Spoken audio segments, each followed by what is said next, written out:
الثورة وينتهون إليها. لوجه هذا باش نحصن حزبنا أولا من المواقف الممكن الانطباعية، ونحصن حزبنا من التبعية ومن ممكن يعني الانسياب في مواقف تظهر في الوقت الزمني المحدد أنها يمكن تخدم الثورة، لكن تظهر فيما بعد أنها تؤدي إلى الثورة. ونحن نعرف في تاريخ الحركات السياسية ساعة مواقف يسارية متطرفة تلقاها تخدم اليمين والعكس. هذاك علاش المسألة احنا اليوم نراو في تحدي أساسي، ويجب أن أدعو كل المخالفين في الوطن الجمهوري يلزمهم يعرفوا تاريخ الحركة السياسية في تونس من عام 63 وانت ماشي، يعرفوا المدارس السياسية اللي قامت، ما هي المواقف السياسية اللي تعملت. هذا تاريخ الحركة السياسية في تونس يلزم يكون منشط أساسي للدراسة والتدريس. يلزمنا نقراو أيضا التجارب الشعوب الأخرى، يلزمنا نفهموا ما هي الكتابات بتاع الفلاسفة والمفكرين السياسيين للمراحل الانتقالية. هذا راهو ضروري. تحصين المؤتمر يمر عبر هذا، عبر نقلة يقع إجراءها من النظام السياسي البحت إلى القيادة السياسية القادرة كما قلت على التحليل. وهذه هي النقطة الثانية اللي نركز عليها في مواصفات المؤتمر. المؤتمر يجب يكون عنده ثقافة سياسية، ويجب يكون عنده وعي، ويجب أن عنده قدرة وأدوات تحليل حتى نحصن هذا الحزب. وهذاك علاش احنا كنا في السابق يمكن 5 ولا 10 من الناس كان كل واحد منا مدرسة. اليوم عندنا برشا منظمين وعلينا واجب فعلا نقل كل هذه الروح هذه لهم، وهذا لا يكون الا فعلا بمسألة جعلهم يكون لهم ثقافة سياسية. لواش الثقافة السياسية؟ لأن عندها هدف ليس فقط تشخيص ما هي استحقاقات الثورة، لكن يجب يكون عندنا القدرة على تأطير الجماهير.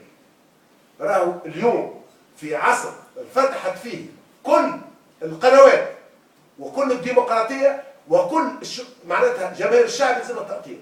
وانتم تلاحظوا اليوم كنا في عهد السابق كان تصحر سياسي، اليوم ولا الناس الكل تحكي سياسة، لكن إلى حد الآن التو ما فهمنا اللي يلزم أي حزب قوته تجي فيه قدرة على تأطير الجماهير.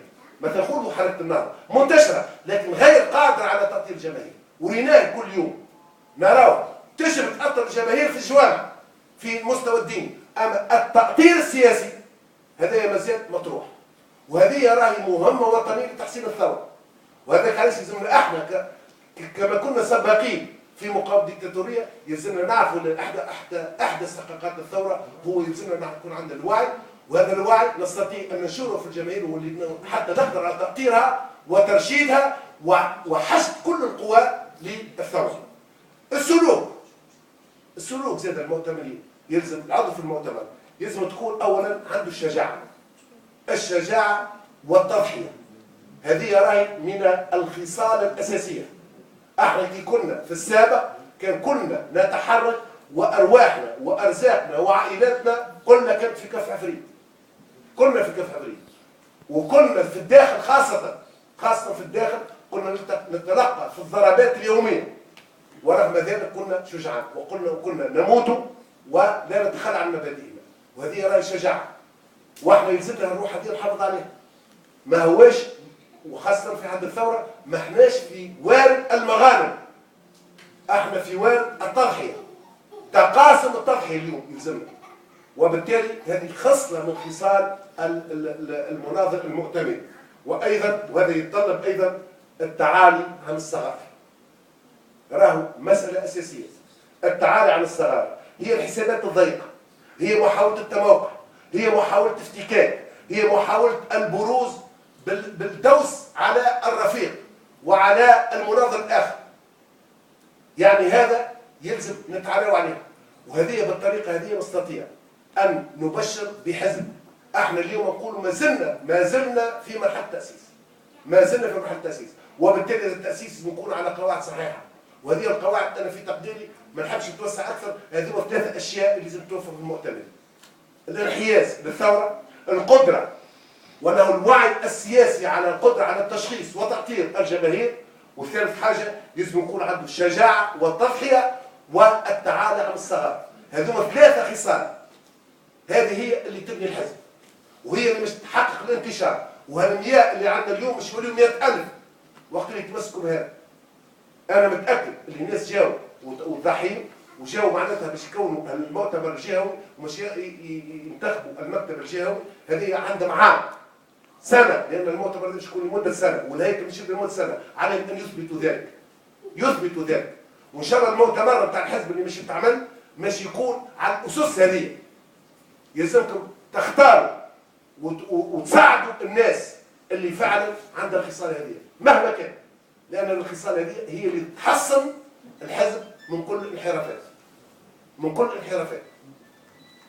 أنا معناتها من حبس يتوسع هذا رجائي هذا الأمر هذا يبدأ واضح، وأنا شخصيا سأدافع عنه بكل ما أوتيت، ويلزمنا نعمل كل الآليات في سبيل تجسيده، لأن هذه الطريقة الوحيدة لبناء هذا الحزب. وشكرا لكم.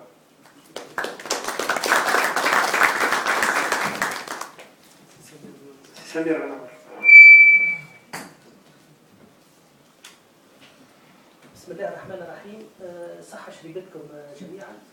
أنا نحب نعبر قبل كل شيء على فخري واعتزازي بوجودي بين أبناء المؤتمر في بنزرت اللي كنوا لهم كل الاحترام وكل المحبة، لأننا نعرف مدى تجذرهم في مبادئ المؤتمر ومدى حبهم لبلدهم.